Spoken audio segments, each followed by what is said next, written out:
Today is January 26th, 2024. This is Engnostic, host of the updates, bringing you your daily Wuthering Waves update. We got no news from Taipei Game Show today, except for a YouTube upload from a most gracious Narushio about a Scar tutorial. First off, the title. It's not that much of a Scar tutorial, is it? If this is a Scar tutorial, then that first Crownless fight in the beta is a Crownless tutorial. Obviously not. No. Just like the first Crownless fight, this is a basic mechanics tutorial with Scar as a training partner. That was it for the nitpicks.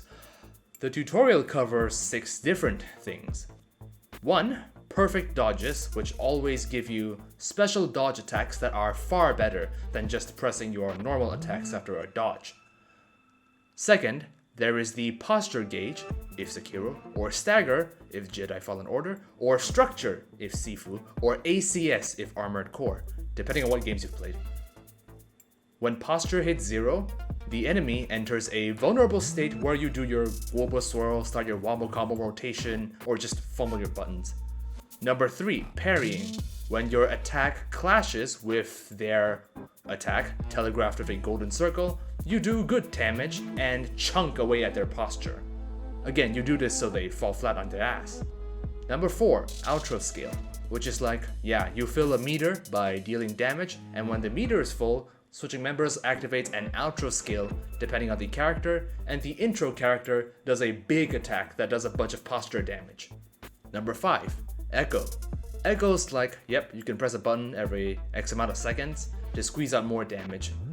And the final tutorial was actually, sequentially speaking, the first tutorial for the exhibit, but was neglected in the video and only shows up in the final recap.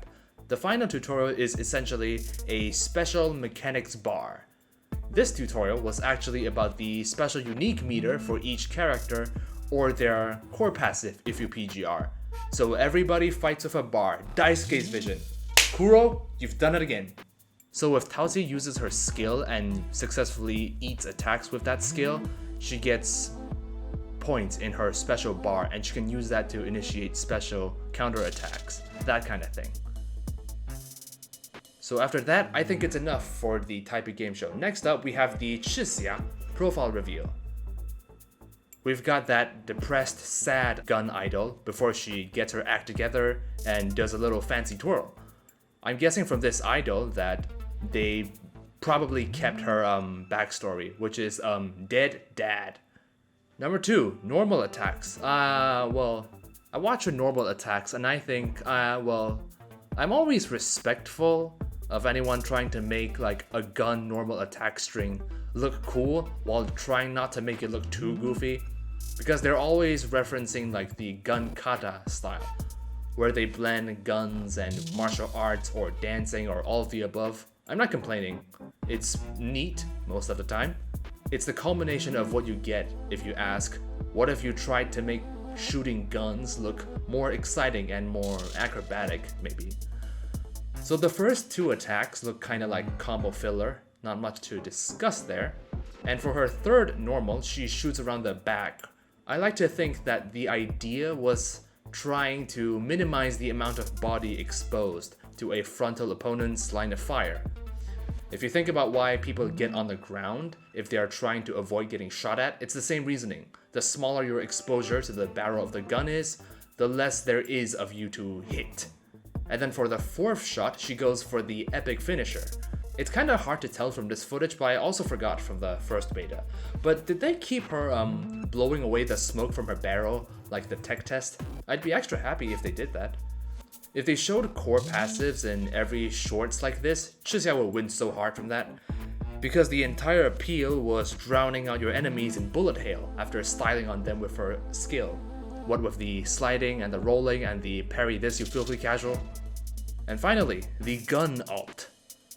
It sounds different in the CP2 website and this profile reveal. It's actually nuts how big the difference is, but I ain't complaining. It sounds so much better here.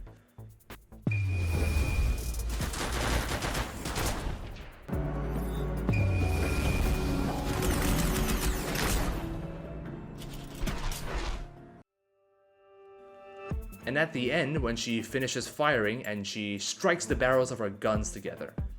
Maybe she likes the sparks or just the scintillating sound it makes. That's such a playful little touch actually.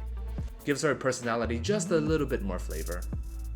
It's smooth sailing for the profile review so far.